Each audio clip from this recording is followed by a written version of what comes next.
Bonsoir à toutes et bonsoir à tous. Soyez les bienvenus pour cette soirée placée sous le signe d'une meilleure compréhension de soi-même à travers deux outils ancestraux, l'astrologie et la numérologie. Alors, il nous fallait un véritable guide pour nous accompagner sur ce chemin de la connaissance de soi. Bonsoir, Christian Perrotin. Bonsoir Mathilde, et puis bonsoir à toutes, bonsoir à tous. Installez-vous confortablement. Voilà, on va aborder cette soirée. Voilà, une thématique, deux outils qui sont absolument précieux. Et donc c'est une joie de te retrouver pour que tu nous éclaires là-dessus sur l'astrothérapie. On va y revenir plus tard. Tu vas nous expliquer plus tard, voilà, plus en détail de quoi il s'agit. En tout cas, c'est une méthode pour être plus aligné avec soi et avec qui l'on est. On peut en parler comme ça? J'ai un petit teasing avant de démarrer cette soirée. Oui, alors, tout à fait Mathilde, oui, je te laisse continuer. Bon alors Christian, avant qu'on rentre vraiment dans le sujet, parce que c'est ce qui nous importe ce soir, je rappelle pour nos abonnés ce soir que tu es astrologue, tu es numérologue, tu es thérapeute de vie, coach de vie, mais je préfère thérapeute de vie. Tu accompagnes depuis plus de 20 ans les personnes à apprendre à se connaître réellement en profondeur et ainsi à mieux appréhender, on peut dire, la volatilité de la vie, les aléas de la vie. Et en se connaissant mieux, en sachant mieux comment est-ce que réagir face aux choses, face au hasard, ces outils-là aident à être plus armés. Mais je voudrais quand même commencer en rappelant que tu n'as pas toujours fait ça. Dans une première partie de vie, tu faisais toute autre chose. Et cette première partie, précisément, t'aide à apporter de la méthode et peut-être une structure à ce que tu fais aujourd'hui. Et est-ce que tu peux nous en parler en guise peut-être un peu d'introduction à la thématique? Oui, alors en quelques mots, c'est-à-dire que j'ai été cadre dirigeant dans le milieu bancaire, dans des grands groupes internationaux, en fait. Ça a été une première partie. Il y en a une deuxième, d'ailleurs, où j'avais mon cabinet de conseil. Et ce que je faisais, c'était des fusions de banques, c'était des très grosses opérations. Et là, j'accompagnais, en fait, aussi pour des évolutions, pour des transformations. Et ça va être quand même beaucoup le thème d'aujourd'hui. Et ça veut dire que dans ce que je fais aujourd'hui, il y a eu un passage qui est toujours vrai d'ailleurs, c'est quand je suis devenu guérisseur canal. Et derrière, donc, j'ai voulu mieux comprendre les choses. Et c'est là que j'ai appris la numérologie de la transformation et puis l'astrologie, qui est une astrologie mémoire cellulaire. Mais mon regard est toujours un regard pratique. J'aime ce côté quand même pragmatique. Je peux être perché par moments si on veut, mais pas dans ce domaine-là. C'est vraiment d'aider les gens de façon très, très, très concrète. Le travail est assez long à faire sur soi pour vraiment se transformer, se transmuter, je dirais. Et donc, il faut quand même faire les choses avec les pieds sur terre. Voilà. C'est vraiment l'optique dans laquelle je travaille. Et une optique, donc, comme j'ai dit tout à l'heure, il y a une dimension guérisseur canal, c'est-à-dire vraiment d'aller vers une guérison de la personne, on va en parler, et une guérison au niveau de l'âme, en fait. Oui, d'aller, c'est ça. Il y a vraiment cette notion de guérison, d'aller plus loin, de passer des traumas et d'avoir une meilleure lecture de soi. Et c'est très, très important ce que tu nous dis. Et effectivement, le cadre et la structure que tu apportes dans ces formations-là sont précieux. Alors effectivement, Mathilde, cette approche qui mixte à la fois la numérologie de la transformation et l'astrologie mémoire cellulaire vise, il y a vraiment un but qui est de grandir, de se soigner, mais de se soigner au niveau de l'âme. À partir du moment où on travaille bien à ce niveau, tout ce qui va être lié au corps, au psychisme, va suivre automatiquement. Donc là, comme on va parler de karmique, de choses comme ça, on va aller regarder dans notre karma différents éléments. C'est bien au niveau de notre âme, lorsqu'elle s'incarne dans ce corps physique qui lui sert de véhicule, elle a des mémoires. Et sa facilité à elle, ça va être de jouer ses mémoires, de rejouer ses mémoires. Or, on n'est pas venu pour ça. On est venu justement pour rectifier certaines de nos mémoires. Et donc, c'est trop dommage de rester dans ces mémoires. Donc, l'idée, c'est de comprendre, à travers cette astrologie et cette numérologie, comment et quoi modifier. Voilà, ça va vraiment être la chose importante. Et pour ça, bien se connaître. Donc, se connaître en profondeur. Pas se connaître de façon, entre guillemets, légère, c'est-à-dire, vous demandez à quelqu'un de se présenter. Très souvent, il va se présenter en fonction de ce que les gens disent de lui ou d'elle. Bon. Il y a des personnes qui vont dire beaucoup de bien, il y a des personnes, au contraire, qui vont dire beaucoup de mal, et puis plein de personnes entre les deux. Et à travers ça, on se rend compte que les personnes, eh bien, elles vont répéter certaines choses qui ont pu être dites sur elles-mêmes. Mais ce n'est pas vraiment la connaissance d'elles. D'ailleurs, en numérologie, il y a ce qu'on appelle le nombre intime. Le nombre intime, c'est ce que je suis au fond de moi-même. Et le nombre de réalisations, c'est ce que je montre aux autres. C'est ce que les autres voient de moi et donc disent de moi. Et on voit bien que c'est déjà à ce niveau-là différent. On fait bien cette distinction. Donc là, l'idée, c'est vraiment de se connaître en profondeur, de savoir ce que j'ai à travailler. Sinon, ce sont un peu des coups d'épée dans l'eau. Je vais travailler certains sujets, mais pas les sujets importants. Notre mental, notre inconscient est très fort dans ce domaine pour nous aiguiller vers les petits sujets, si jamais on veut travailler, mais jamais vers les sujets clés. Donc, je disais tout à l'heure, le côté pragmatique, c'est que pour moi, on va trouver, détecter entre 1 et 3, 4 vrais sujets à traiter. C'est déjà beaucoup, 4. Hein. Comme très souvent, ils sont liés au karmique, le travail à faire est vraiment un travail de profondeur et prend du temps, il ne faut pas le négliger.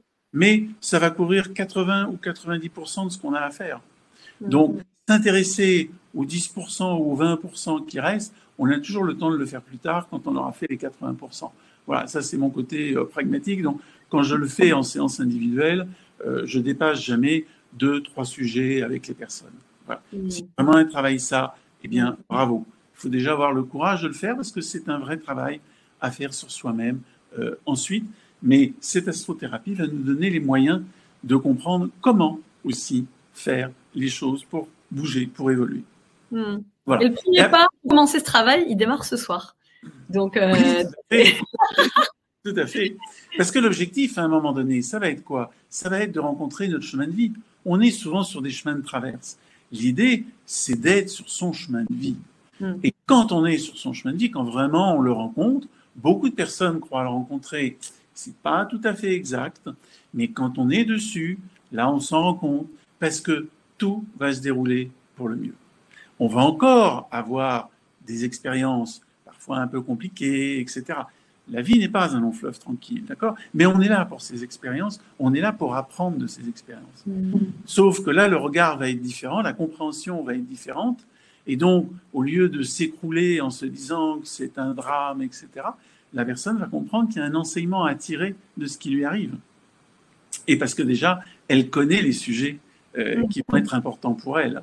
On va discuter certainement après des différents thèmes que l'on peut aborder. Oui, oui, oui. C'est là qu'après arrivent les synchronicités, c'est là qu'après tout se déroule, je dirais, globalement, dans la vie des personnes pour le mieux. Pour en avoir accompagné un certain nombre, on se rend compte qu'il y a une vraie transformation. Elles ne rencontrent plus les mêmes personnes, les mêmes événements.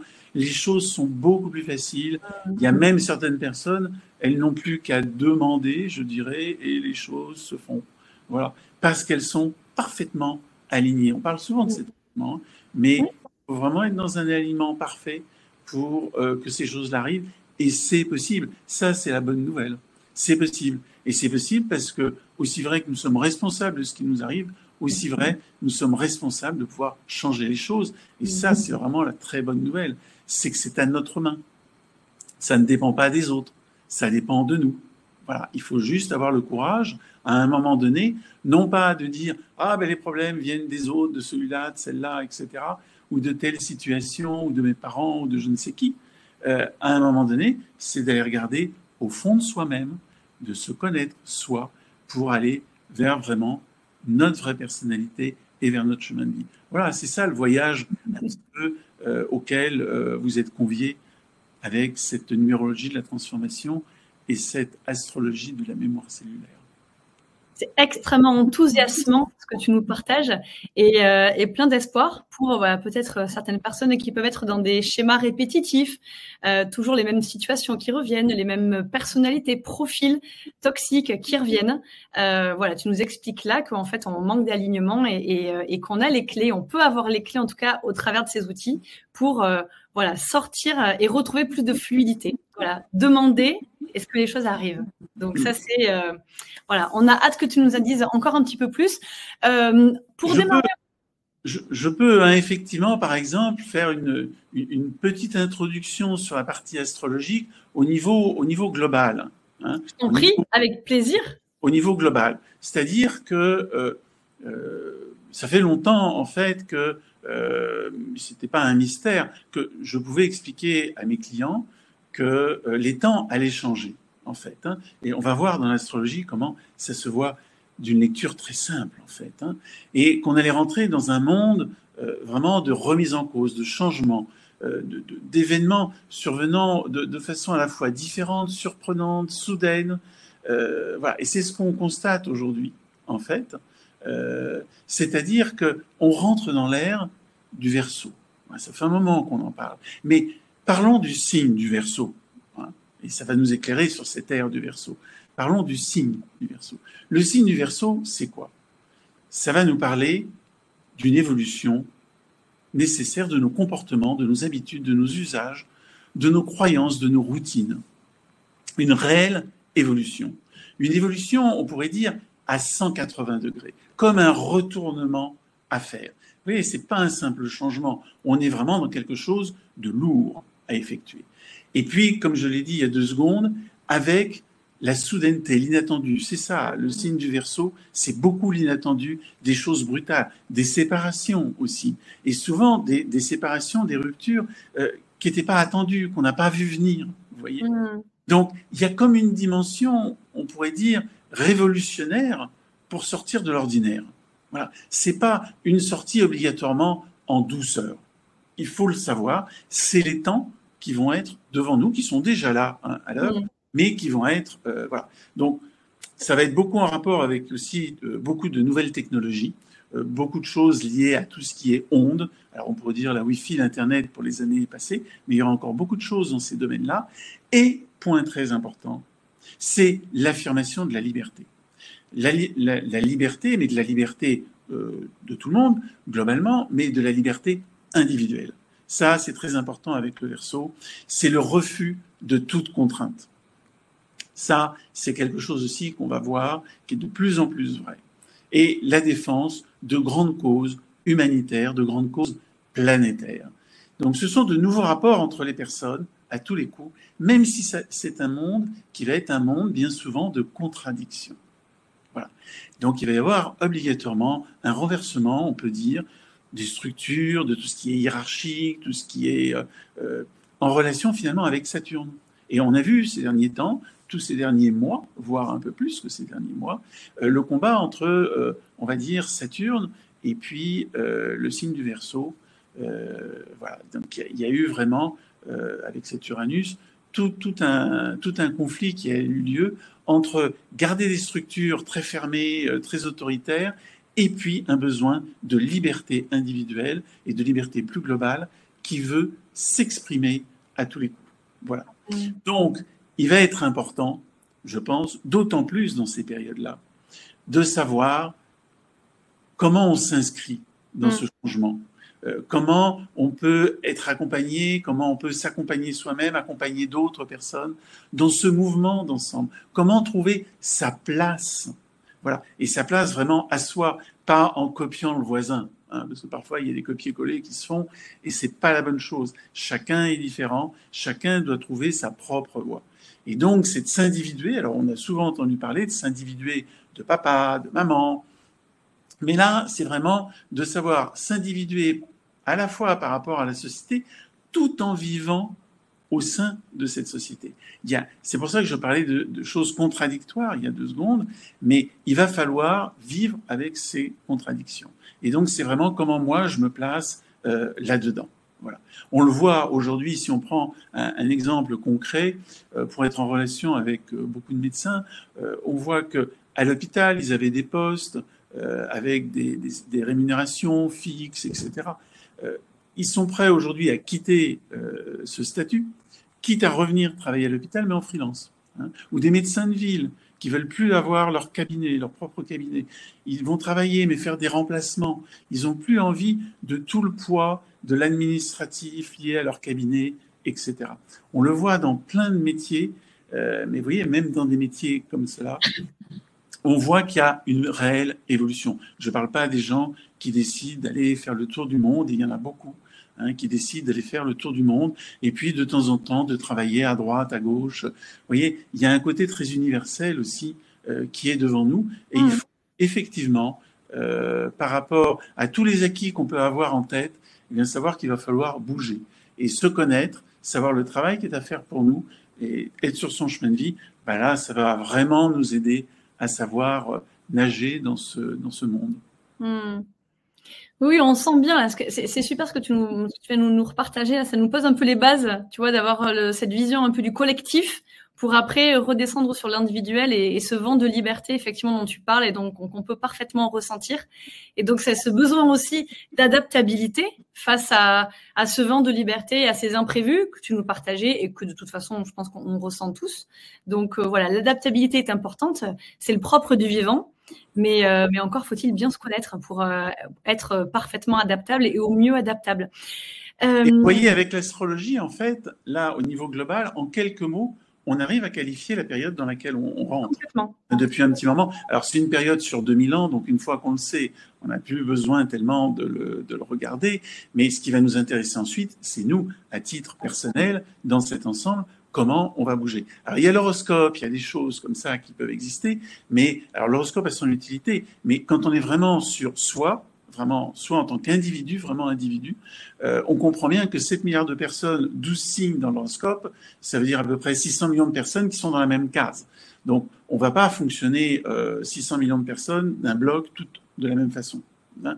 Là, on parle vraiment de s'individuer, d'aller vers soi-même. C'est bien l'objectif, là, qui est recherché. Hein. Il n'y en a pas un. On peut le rappeler d'ailleurs parce qu'à l'instant tu parlais que effectivement cette période-là était écrite dans l'astrologie depuis des millénaires. On peut rappeler que ces deux outils-là que tu nous partages là, donc l'astrologie et la numérologie, tu en parlais juste avant, et on voit bien à quel point elles sont complémentaires toutes les deux. Ce sont des outils ancestraux. C'est pas une technique qui est sortie il y a une dizaine d'années. Ce sont des outils qui datent de siècles et de siècles. Alors tout à fait. Hein. Selon déjà plusieurs systèmes de pensée, l'univers aurait été créé par les nombres et par la géométrie. Bon, voilà, j'ai bien aurait, hein, c'est une supposition, mais c'est ce qui se dit quand même dans beaucoup de systèmes de pensée. Alors, il y a ça, il y a le fait que l'astrologie en tant que telle, elle était déjà pratiquée par les Chaldéens. Alors, à l'époque, beaucoup plus pour parler du collectif. Hein, on ne parlait pas à l'époque autant du côté individuel. Hein.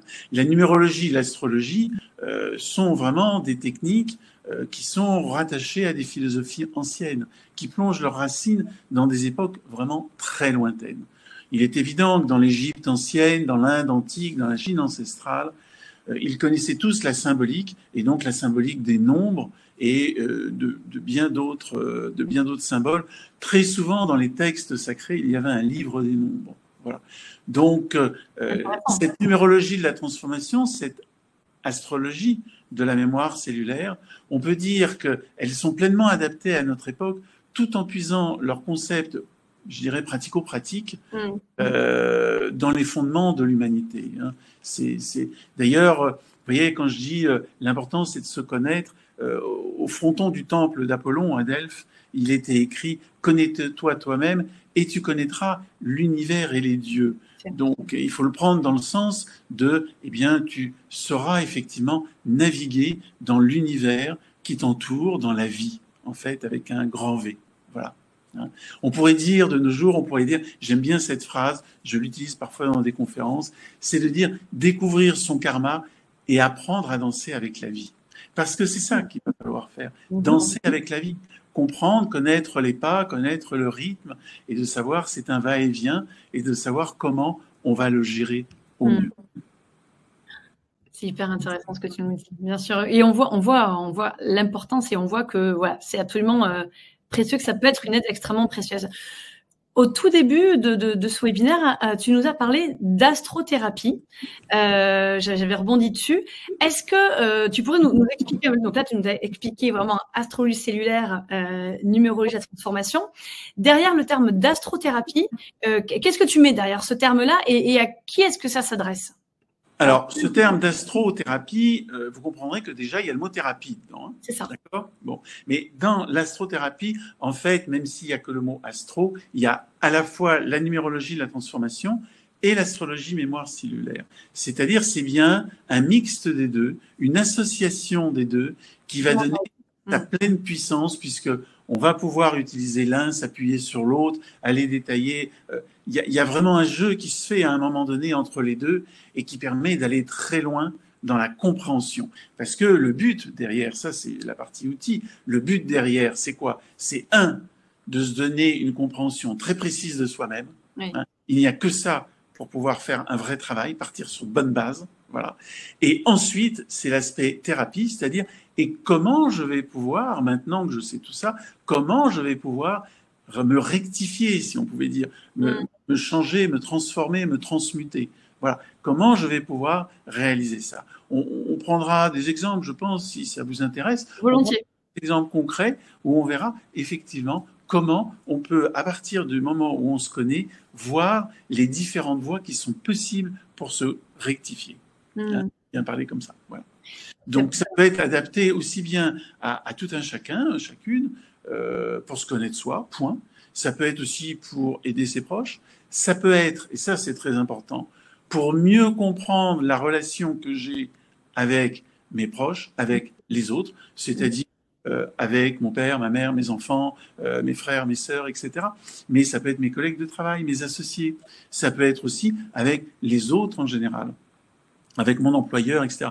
Très vite, je vais pouvoir cadrer et comprendre comment fonctionne l'autre. Parce que trop souvent, on a tendance à avoir notre mode de fonctionnement et puis, comme j'ai dit tout à l'heure, c'est un mode souvent d'ailleurs qu'on répercute de vie en vie, et on aimerait que tout le monde fonctionne comme nous. Enfin, on a le sentiment que tout le monde doit fonctionner comme nous.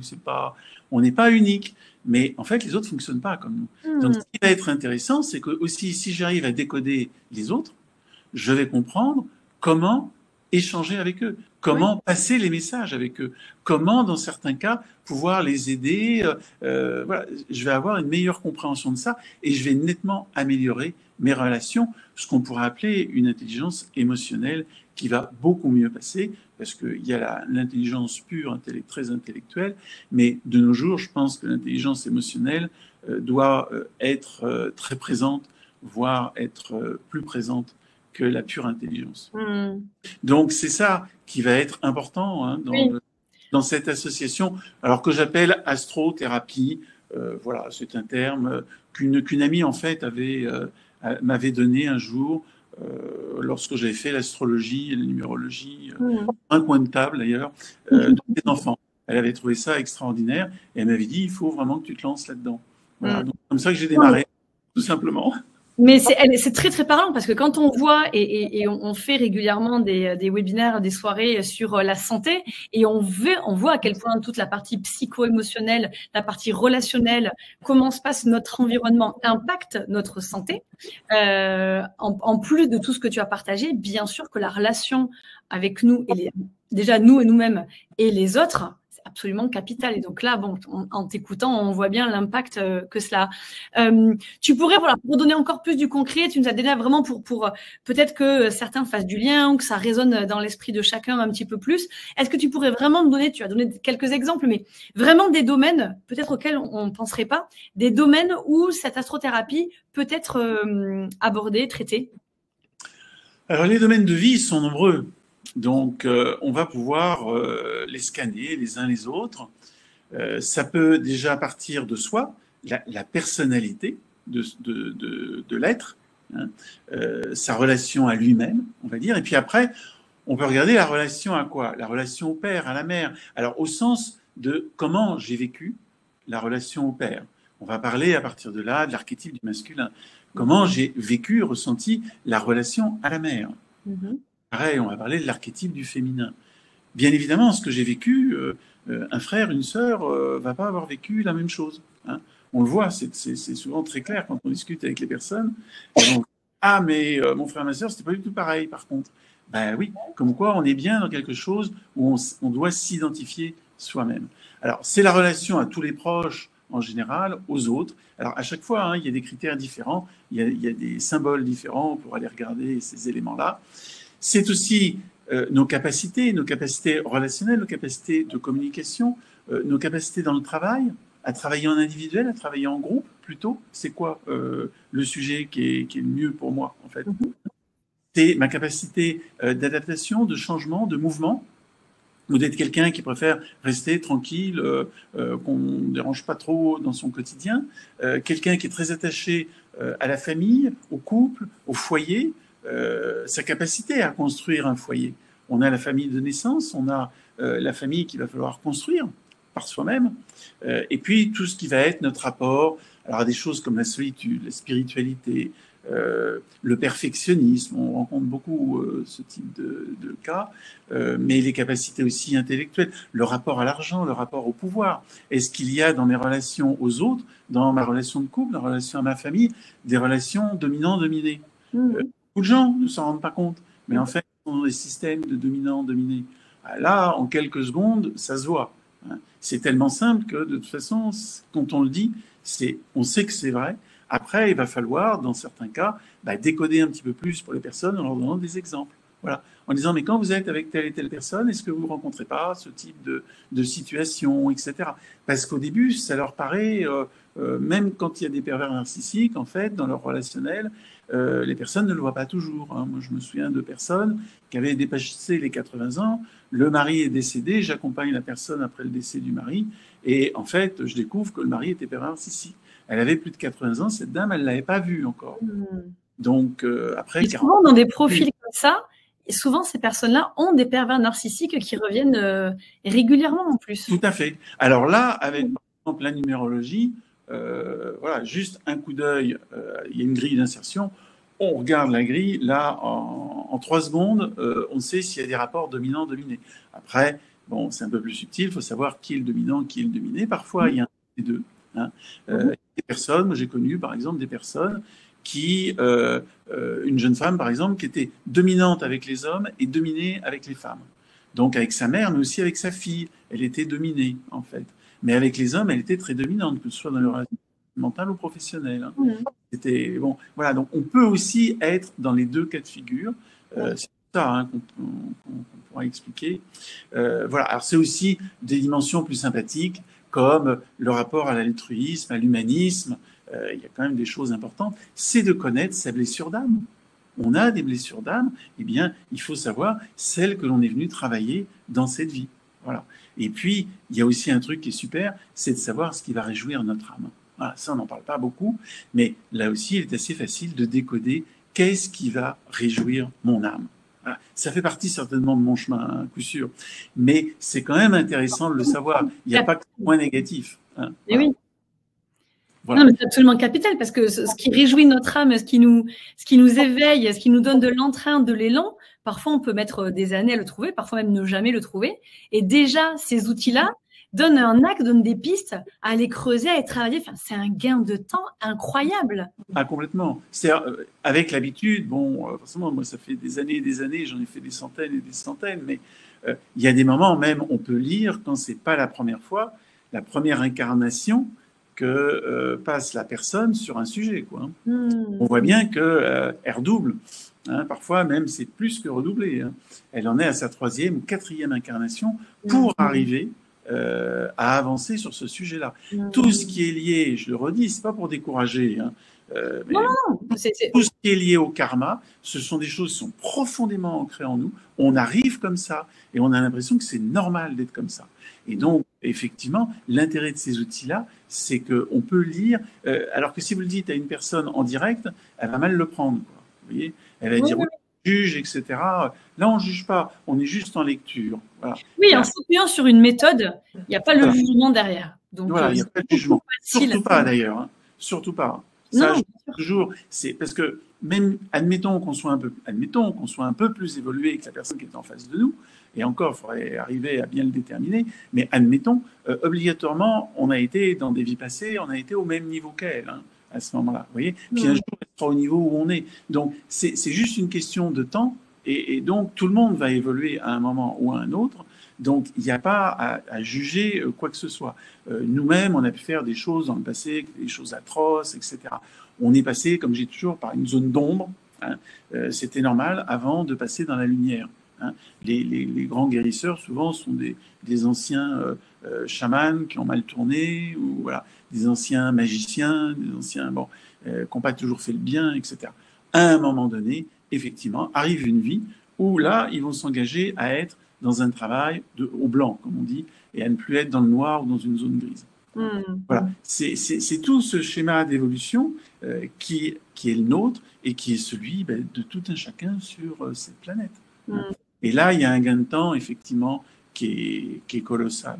Moi, personnellement, ça a changé ma vie, quoi, hein, c'est clair. Je veux bien le croire. Je veux bien le croire. Tu nous parlais juste un tout petit peu avant d'exemples que tu pouvais nous partager pour encore voilà mieux comprendre. Et puis de toute façon, je pense que dès lors qu'on se projette, c'est beaucoup plus facile d'imaginer les bienfaits que ça peut avoir dans sa vie. Je veux bien que tu nous partages quelques exemples comme tu l'as dit plus tôt. Avec plaisir. J'adore les exemples. Alors déjà, ce qu'on peut dire au niveau des exemples, c'est que dans le webinaire sur la numérologie de la transformation, il y a déjà des exemples qui sont donnés en live. Hein. Alors, il y en a un de mémoire, c'est comment la personne a ressenti, a vécu la relation au père, que ce soit donc un homme ou une femme, hein, comment la personne l'a vécu. Et il y a la même chose sur la relation à la mère. Donc, ça va assez vite hein, dans le webinaire, mais ça va clairement à l'essentiel. Normalement, vous devez vous reconnaître. Et puis, on avait regardé aussi l'aspect sentimental. C'était sous l'angle comment la personne va se présenter, alors homme ou femme, comment la personne se présente dans le début d'une relation sentimentale. Quand elle va se présenter à l'autre, est-ce qu'elle se présente comme quelqu'un de doux, ou quelqu'un de très énergique, quelqu'un qui communique beaucoup, quelqu'un qui est plutôt solitaire, quelqu'un qui est plutôt renfermé, etc., etc. Voilà. Donc ça, on l'avait regardé, et dans le webinaire de mémoire sur l'astrologie mémoire cellulaire, on a fait un exemple avec le thème de Johnny Hallyday. En fait, on a pris le thème de Johnny Hallyday, et en quelques mots, très vite, on arrive, et alors on donne la description avec les planètes, les maisons, etc.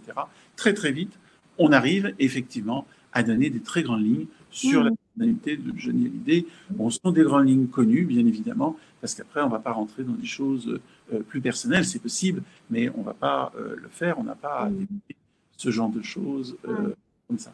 Voilà. Et on voit qu'en cela, c'est extrêmement complémentaire parce que c'est vrai que l'astrologie, tu le disais, plein de personnes, deux personnes nées le même jour vont avoir, alors bon, pas forcément déjà le même thème selon l'heure, mais derrière, avec la numérologie, les prénoms vont après donner des couleurs avec l'identité, c'est ce que tu nous partageais. Donc, ces deux outils vraiment vont de pair, ils sont intimement liés pour aller vraiment en profondeur dans la personnalité, l'âme de l'être. Tout à fait. C'est le cas, par exemple, pour les jumeaux, hein, typiquement. C'est ça, mais je pensais à ça. Je pensais c'est ça, c'est deux personnes du même jour et comme des jumeaux spécifiquement, alors que je pense qu'on en a tous en tête ou croisé des jumeaux ou des jumelles qui n'ont pas du tout la même personnalité. Et donc là encore, il y a des explications. Oui. Alors, on peut prendre des exemples, puisqu'on était dans les relations sentimentales. On peut continuer dans ce domaine comme ça. Volontiers. Vous allez voir. Alors, par exemple, là, on peut dire, dans son inconscient, quel type d'homme recherche une femme. On pourra le faire dans l'autre sens après, mais alors, quand c'est la recherche d'une femme, on va aller regarder une case qui s'appelle la case 5 dans une grille. Bon, il y a un nombre, et fonction de ce nombre, par exemple, si ce nombre il vaut 0, on va dire que dans son inconscient, quel type d'homme, c'est pas vraiment précisé. C'est pas clair, en fait. Voilà. C'est pas défini, c'est pas. Il y a comme un travail à faire en ce domaine. Si c'est du 1, ça veut dire que c'est plutôt un homme qui a de l'énergie. C'est un homme qui aime prendre des responsabilités, qui va prendre des décisions, qui a de l'élan, qui prend des initiatives, a un côté un peu chef, quoi, quelque part. Hein. Un peu leader, quoi, un peu le père, le 1, hein, c'est ça, c'est une idée. Alors que si c'est un 2, ben, ça va plutôt être l'inverse. Il est plutôt réservé, gentil, doux, il prend pas trop les initiatives. Voilà. Si c'est du 3 qu'il y a dans cette case, c'est un homme qui aime les relations et voilà, qui est échangé avec des personnes, qui aime tout ce qui est communication. Ça peut être d'ailleurs quelqu'un qui aime aussi enseigner, former des personnes, faire des conférences. Il a vraiment une dimension là-dedans.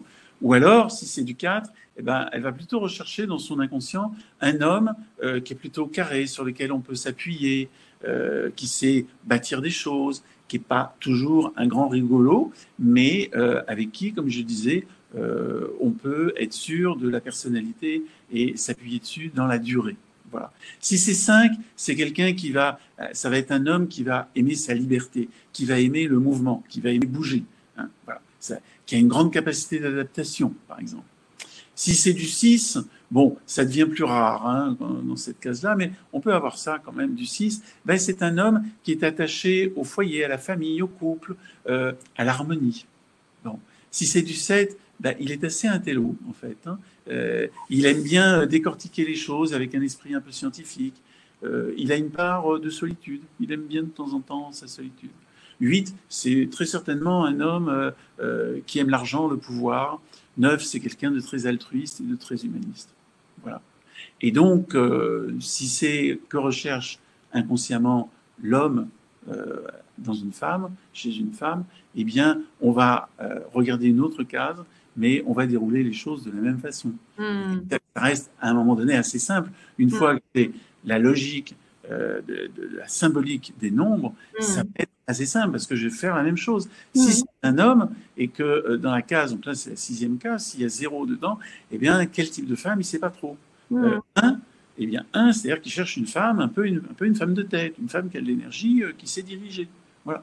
2, une femme qui est plutôt cool, douce, gentille. Ouais, non, mais voilà, etc. Vous voyez, on comprend bien. Et il peut y avoir des échecs peut-être sentimentaux ou amoureux qui se font là parce que peut-être que une femme part culturellement ou soit la société, soit sa famille, soit des schémas passés va rechercher un certain profil, alors que par exemple là, au travers des cases, on peut se rendre compte que peut-être ça serait pas forcément le profil qui serait le mieux adapté à elle. Ben, on va voir par exemple ce que la personne souhaite dans le couple. Est-ce qu'elle souhaite diriger, être quand même à l'initiative, on va dire, des événements, des situations, voilà, sans dire que c'est le grand chef. Si elle recherche à ce moment-là un homme, si c'est une femme et qu'elle recherche un homme qui est comme ça, ou si c'est un homme qui recherche une femme comme ça va devenir plus compliqué. Parce que effectivement, il veut avoir la main mise entre guillemets, et il recherche quelqu'un qui veut aussi avoir la main mise. Là, il y a des risques de conflit tout de suite. On voit à quel point ça peut être extrêmement concret et ça peut, enfin là, ça peut éclaircir quand même sur voilà, peut-être des personnes qui pourraient être en échec. Alors là, tu as parlé du domaine amoureux, mais ça peut être le domaine professionnel, le relationnel. Enfin, ils sont tous disponibles, dirons-nous, en numérologie. Tout à fait. Il y a des personnes qui travaillent dans des entreprises et qui, en fait, c'est pareil, dans la numérologie, tout de suite, clac, on voit, elles sont faites pour être à leur compte, pour être indépendantes. Bon, ou alors il faut qu'elles soient le chef, mais je dirais même des présidents, directeurs généraux ont des actionnaires au-dessus d'eux avec un conseil d'administration. C'est rare qu'on soit tout à fait indépendant, quoi. Oui. Il y a des personnes, on le voit, elles feraient mieux, effectivement, de travailler à leur compte. Alors, elles ont peut-être peur de se lancer, etc. Mais ce qui leur convient, c'est ça, c'est pas autre chose. Hein. C'est ça. Alors, on peut le faire avec l'astrologie, si tu veux. Mais veux. volontiers. J'allais te proposer. Là, c'était un formidable exemple pour la numérologie. Et on a bien vu, avec toutes les explications, que les deux sont extrêmement complémentaires. Donc, l'astrologie, peut-être en restant dans le domaine sentimental, comme tu avais avancé sur... Oui, je pense. Voilà, ça permet d'être cohérent dans ce que l'on fait. Tout à fait. Alors, là, on va regarder quoi? La relation sentimentale, elle va s'exprimer, pas uniquement, mais on va dire Vénus, tout le monde le sait, Vénus, c'est quand même un marqueur important. Donc, Vénus, eh bien, on va regarder dans quel signe va se trouver Vénus. Alors, quand la Vénus est en Bélier, c'est une Vénus qui est passionnée. C'est-à-dire que souvent, c'est une relation qui démarre sur les chapeaux de roue. Ça va très vite, en fait. Bon, le risque aussi, c'est que ça se termine vite. Voilà. Parce que avec le bélier, alors il faut tempérer, parce que il y a d'autres planètes aux alentours, il y a ce qu'on appelle les aspects, il y a plein d'autres éléments. Là, on est un peu brut de décoffrage, mais on va le faire comme ça pour voir qu'il y a quand même des distinctions qui sont non négligeables, même à ce niveau-là. Et donc, je disais, parfois, la relation va pas être durable avec le bélier. Voilà, quand la Vénus est en bélier, c'est pas une relation durable. Si c'est en taureau, en taureau, Vénus, elle est chez elle. Donc là, normalement, tout se passe bien. Elle aime la douceur, elle va s'exprimer pleinement, elle va exprimer son amour, elle aime la vie, elle aime les plaisirs de la vie. Vous voyez? Et parfois, même des fois, tout simplement, elle aime manger. Vous voyez, ou elle aime cuisiner, des choses comme ça. Donc, quand la personne va pouvoir exprimer ces choses-là dans la relation, elle va être au mieux de sa Vénus. Vous voyez, si c'est une Vénus en Gémeaux, elle aime communiquer, elle aime apprendre, elle aime assouvir sa créativité. Donc, il va falloir que dans la relation, alors elle aime aussi s'intéresser à beaucoup de sujets, parfois elle se disperse, mais bon, ce qu'elle va aimer, c'est dans la relation pouvoir trouver ça. Si c'est une relation où elle n'arrive pas à communiquer, ou quand elle dit « Ah tiens, je m'intéresserais bien à tel et tel sujet », arrête, tu te disperses tout le temps, etc. Elle va brimer à la longue, vous voyez. Donc, il va falloir aller regarder, effectivement, l'autre personne, comment elle fonctionne.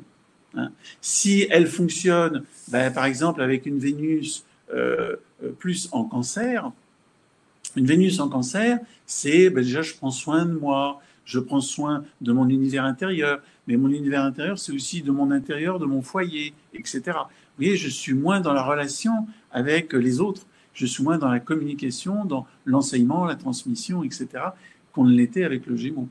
Avec le Lion, avec le Lion, je veux dire, déjà, Vénus en Lion, la personne déjà elle s'aime généralement. Bon, voilà, c'est pas trop, ça peut être égocentrique dans certains cas de figure, mais ça peut être un point positif quand même que de savoir s'aimer. C'est pas si facile que ça à rencontrer. Et puis elle va aimer, avec le Lion, elle va aimer lorsqu'elle crée, lorsqu'elle est dans un mode de création. Et de création, ça peut être aussi de donner le jour, la vie à des enfants. Voilà, parce que le lion, ça nous parle aussi des enfants. Et c'est une forme de création, en fait. Voilà, il faut avoir l'esprit un petit peu large dans la conception des mots. Non, mais les enfants, la création, oui, on est voilà. Trop loin même. Alors par contre, c'est une Vénus en Vierge. Alors là, elle n'est pas du tout où il faut. C'est-à-dire qu'elle est ce qu'on appelle en chute. Elle est pas à un endroit qui va vraiment la dynamiser. Alors, elle va aimer, si vous voulez, cette Vénus, elle va aimer que les choses soient bien cadrées, bien propres, bien rangées. Elle va aimer toujours chez l'autre améliorer quelque chose. Vous voyez, elle va être en recherche de vouloir améliorer l'autre, L'autre ne demande pas obligatoirement ça. Elle cherche toujours à apporter un mieux. Bon, parce qu'elle a un côté un petit peu soignante, etc. Donc, mais parfois, c'est pas du tout la recherche de l'autre. Pas du tout. D'accord ? Donc il faut être là aussi attentif. Bon, une Vénus en Balance, c'est une recherche d'équilibre, d'harmonie. C'est une Vénus qui aime la beauté, qui aime l'art, qui aime être à l'aise en société et qui va rechercher une relation donc équilibrée. Donc équilibrée, c'est-à-dire que dans tout domaine, ça peut même être dans les tâches ménagères, que l'un et l'autre se partagent le travail à faire d'une façon qui soit pour elle équilibrée. Voilà. Si c'est une Vénus en Scorpion, alors là, la Vénus en Scorpion, elle va être très intéressée par le contact charnel. Ça, c'est quelque chose qu'on ne peut pas ignorer avec le Scorpion. Et aussi une Vénus qui va très vite capter l'émotionnel de l'autre. Il y a beaucoup de magnétisme, en fait, avec une Vénus comme ça en Scorpion. Donc, à la fois capter l'émotionnel de l'autre, l'attirer, lui plaire. C'est parfois un peu avec une Vénus en Scorpion qui même me suivent. Vous voyez, parce qu'il y a parfois un ascendant qui est assez important. Si c'est la Vénus en Sagittaire, là, c'est une Vénus qui aime bien se projeter dans le futur. Donc, typiquement, si cette personne va rencontrer quelqu'un qui lui parle tout le temps du passé, elle va vite saturer, en fait. Donc, elle aime être en contact avec les grands espaces, elle aime tout ce qui va être lié à d'autres cultures. Vous voyez, c'est vraiment une vision enfin, je trouve une belle vision, mais il faut faire attention donc avec qui je suis en échange dans la relation. Parce que, par exemple, une Vénus en Capricorne, eh bien, une Vénus en Capricorne, elle va apparaître dès le début comme quelqu'un d'un peu froid, d'un peu retiré, qui n'exprime pas obligatoirement ses sensations, qui n'aurait pas de chaleur, qui n'est pas démonstrative en fait, hein, qui n'aime pas trop les surprises. Vous voyez, donc vous dites ah tiens je t'ai fait une surprise. Ah non, ça n'a peut-être pas marché la surprise avec une Vénus en Capricorne. Vous voyez, quelqu'un même qui dans la relation peut être dur, ça ne veut pas dire qu'elle n'aime pas l'autre, mais elle a une approche. Vous voyez qu'une Vénus tout à l'heure je disais en Taureau, qui va être généreuse, etc. Avec une Vénus en face en Capricorne, elle va avoir du mal, elle a l'impression qu'il y a un mur en face. Hein. Voilà. Et je dis bien, ça ne veut pas dire que la personne n'aime pas, c'est sa façon d'aimer, avec une certaine distance. Voilà. Alors en Verseau, ce qu'elle va aimer, c'est l'originalité. Elle va aimer que ça dérange, que ça bouge. On a vu le Verseau tout à l'heure, les changements, les trucs inattendus. Voilà. Alors elle, par contre, les surprises, il n'y a pas de souci. Hein. Ça fonctionne très bien, elle adore ça. Hein. S'il n'y en a pas, si c'est le train-train quotidien, là, en revanche, ça ne va pas fonctionner. La Vénus en Poisson, elle va aimer s'il y a une relation, alors je ne veux pas dire thérapeutique, mais si elle est en relation avec quelqu'un qui a une appétence dans ces domaines-là, ou en tout cas de façon plus large, qui a une appétence dans les domaines de la spiritualité. Hein. C'est quelque chose où il y a une dynamique spirituelle qui existe dans la relation. Voilà, ça c'est quelque chose qui va... Et puis aussi s'il y a une partie de don, voilà, quelqu'un qui a une forme d'altruisme en face d'elle. Voilà, donc fait, vous voyez, très rapidement, mais déjà, on arrive en quelques mots, on a peut-être passé 30 secondes sur chaque signe, et déjà, on a pu préciser certains éléments. On peut aller, bien évidemment, beaucoup plus loin rien qu'avec la Vénus en signe, mais on peut regarder la Vénus en maison, on peut regarder la Vénus par rapport à d'autres planètes, les angles qui sont formés, et puis bien évidemment, on peut regarder plein d'autres éléments qui existent dans cette astrologie mémoire cellulaire et qui, là, sont liés au karma. Je peux t'imaginer, cher auditeur, en train de peut-être regarder, chercher où est ma Vénus, dans quel signe est ma Vénus pour voir comment ça se passe.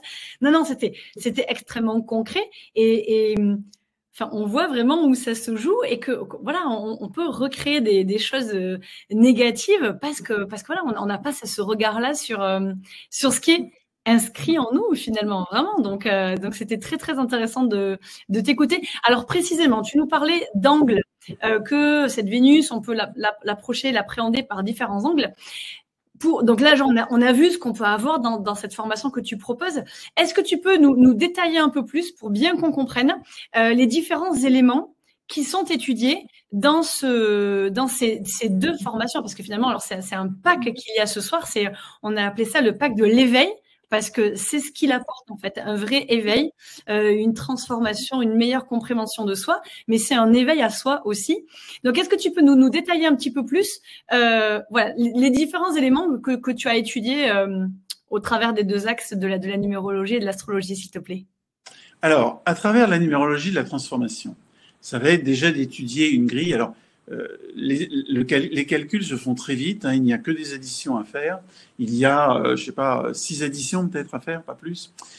Voilà, donc ça va très vite. Il y a une grille avec 9 cases. Cette grille, elle va nous permettre vraiment de comprendre quand je m'incarne, j'arrive avec des valises. Qu'est-ce que j'ai dans mes valises? Et là, c'est très précis. Hein. Il y a vraiment une précision qui est parfois même étonnante. Et puis, il y a d'autres éléments. Il y a des éléments qui sont, j'en ai parlé déjà un peu tout à l'heure, le nombre intime, c'est ce que je suis profondément, c'est un peu ma carte d'identité, hein, ce qui n'est pas falsifiable, on va dire. Il y a le nombre de réalisations, c'est ce que je montre aux autres, c'est une carte de visite, ce que je veux bien montrer aux autres, d'accord? Donc, ce qu'ils vont dire de moi. Hein. Un nombre d'expressions aussi, un nombre d'évolutions, il y a le chemin de vie. Et donc, tous ces éléments-là vont nous permettre d'aller regarder des éléments de base et aussi des éléments karmiques, puisque déjà là, il y a des éléments karmiques et il y a les blocages. Il y a les blocages, les verrous dans ma vie qui existent et que je dois faire sauter. Voilà. Et il y a toute une partie aussi qui sont les temps forts dans ma vie, les temps forts et les temps plutôt faibles, où je peux entreprendre certains sujets ou d'autres, etc. Voilà. On peut avoir des temps forts dans le domaine professionnel, dans le domaine sentimental, et donc il y a des périodes de vie, et ça, c'est regardé aussi. Là, on rentre dans le détail à ce moment-là. Et il y a, au niveau de l'astrologie, mémoire cellulaire, alors bien évidemment, comme on le retrouve très souvent, il va y avoir les planètes, les signes, les maisons, les aspects. Bon. Il va y avoir l'axe ascendant-descendant, dont souvent on entend aussi parler. Mais vous avez là, dans cette... la question pouvait se poser de dire, on fait plusieurs niveaux, ou on fera une autre formation complémentaire, etc. Bon, là, l'idée, c'est de tout vous donner tout de suite, mais généralement, c'est toujours proposé en option, c'est toujours proposé comme des formations complémentaires. Complémentaires, pourquoi? Pour tout ce qui est lié à l'axe des nœuds lunaires, et là, on rentre dans le karmique. Formation complémentaire pour Chiron, formation complémentaire pour la lune noire, pour la part de fortune, pour tout ce qui est axe intercepté. Tout ça, généralement, c'est une formation en tant que telle. Donc, c'est pour ça qu'il y a des vidéos. C'est pour ça aussi qu'il y a un livret qui est plus que complet, puisqu'il fait de l'ordre de 200 pages, je crois. Donc, vous avez vraiment quelque chose de très, très, très exhaustif, à la fois sur les éléments de base et sur tous les éléments karmiques dont je viens de parler, qui sont les éléments qui, généralement, sont livrés en option ou en formation complémentaire. Voilà, c'est ça, en fait, le contenu dans cette formation. Est-ce qu'il y a une base requise, des connaissances requises, ou est-ce que quelqu'un qui n'a jamais touché à l'astrologie ou numérologie de sa vie, totalement débutant ou novice là-dessus, peut complètement naviguer entre ces différents outils? Alors, les différents outils, ils ont déjà été utilisés là dans ces formations, comme par exemple la numérologie de la transformation. Tu le sais, on a eu, Mathilde, très peu de questions en fait, parce que on avait déjà donné les réponses dans le livret à quasiment toutes les questions qui pouvaient se poser. Donc, non, mais c'est rassurant. Voilà. Et donc vraiment, il y a tous les éléments pour diagnostiquer, une fois qu'on a fait les additions. Parce que j'ai dit tout à l'heure, en fait, construire le thème, c'est vraiment... Alors, on vous donne une grille, on vous donne tout ce qu'il faut, avec les règles, il y a des dessins et tout. C'est super bien fait, à la fois dans le livret et à la fois en vidéo. Et donc, à partir de là, vous savez en 5 minutes construire le thème, et à partir de là, l'interpréter avec tous les éléments qu'on vous a donnés. En astrologie, là, pour construire le thème, il y a tout ce qu'il faut sur Internet. On rentre les éléments. Vous avez le thème qui est construit tout seul.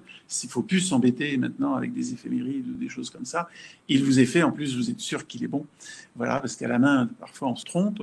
Et à partir de là, c'est pareil. Entre les vidéos et le livret, vous avez tout ce qu'il faut pour comprendre, analyser, à la fois vous comprendre vous et voir quels sont vos axes d'évolution. Voilà, c'est assez simple. Oui.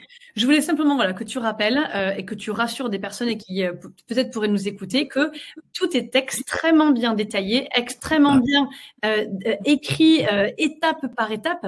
Et donc effectivement, numérologie, ça se résume à quelques additions. L'astrologie, vous trouvez votre thème, comme peut-être vous l'avez fait en écoutant Christian tout à l'heure qui nous détaillait la Vénus au travers des différents signes. Et vous avez toutes les explications parfaitement détaillées, explicitées. Donc vraiment, pour les débutants ou les novices ou les gens qui n'ont jamais mis un pied dans la numérologie de la transformation ou l'astrologie cellulaire, il n'y a aucun souci. Vraiment, Christian vous prend par la main. Il suffit presque seulement, j'ai envie de dire, d'avoir cette curiosité et voilà, de se plonger dedans. Mais je pense que déjà, les personnes qui sont avec nous ce soir ont cette curiosité par rapport à cette thématique. En tout cas, il faut bien comprendre qu'au-delà de mon expérience, qui est à la fois dans des séances individuelles, mais aussi dans des formations que j'ai fait déjà de multiples reprises, il y a donc tout cet acquis qui est dedans, mais il y a toute la passion que j'ai, et parce que c'est vraiment une passion pour moi, et donc c'est la passion aussi de le transmettre. Donc la passion de le transmettre, c'est justement d'être pédagogique, de donner les explications. Très pragmatique. Voilà, d'être pragmatique. C'est vraiment le côté qui m'a animé dans ce travail, qui est un travail de plusieurs mois, vous vous en doutez, pour arriver à rédiger un livret aussi complet et un certain nombre d'heures de vidéos que nous avons tournées sur le sujet, quoi. Sur l'un comme sur l'autre, hein, voilà. Oui. Donc là, vous avez vraiment tout. Et je vous dis, ça va regarder vraiment le karmique, donc les sujets en profondeur. Là, voilà, vous saurez tout sur vous. On a toutes les clés, tu nous as bien détaillé. Donc, cette formation, alors ce pack, c'est 2 formations. Donc, tu nous le disais, il y a des vidéos dans chacune des formations, des livrets respectifs à chacune des formations, en rappelant que voilà, celui de l'astrologie, précisément, il y a plus de 200 pages, donc extrêmement complet, enfin d'une richesse. Je pense que de toute façon, vous avez bien compris avec tout le détail que vous a partagé Christian ce soir, et au travers des explications dans quoi il consiste, ce livret et en quoi consiste cette méthode. Et puis là, nous réexpliquant ce que tu as mis, comment tu l'as pensé, tu accompagnes des personnes individuelles en groupe, donc tu connais les attentes de chacun.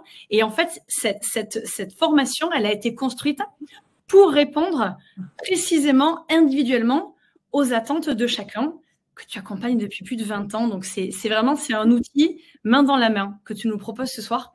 Je rappelle que ce pack, donc le pack de l'éveil, on l'a nommé comme ça parce que voilà, je vous l'ai dit, l'idée de s'éveiller à soi, de s'aligner à soi aussi. Donc, c'est un formidable cadeau ce soir avec une offre de lancement, vous le savez, comme à chaque lancement de webinaire. Donc, cette formation est au prix cadeau de 145 € au lieu de 300, donc plus de 50% de remise. Donc, c'est un formidable voilà, cadeau que tu nous fais là. C'est précieux pour un outil, on a bien vu, qui va nous faire gagner du temps, nous faire marcher à pas de géant sur parfois des petits blocages qu'on peut avoir, tant sur la sphère familiale, sentimentale, professionnelle. Donc, c'est extrêmement riche. Pour les personnes qui ont peut-être déjà pris le livret de la numérologie, il y aura des conditions. Donc, vous retrouverez tout cela dans le replay de demain, dans le mail que vous allez recevoir avec le replay de ce soir, où vous pourrez réentendre Christian nous donner toutes les explications des chiffres, des nombres et de Vénus sur les différents signes.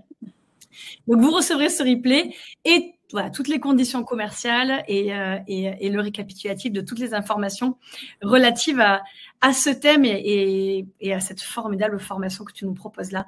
C'était très, très riche, Christian. Merci beaucoup.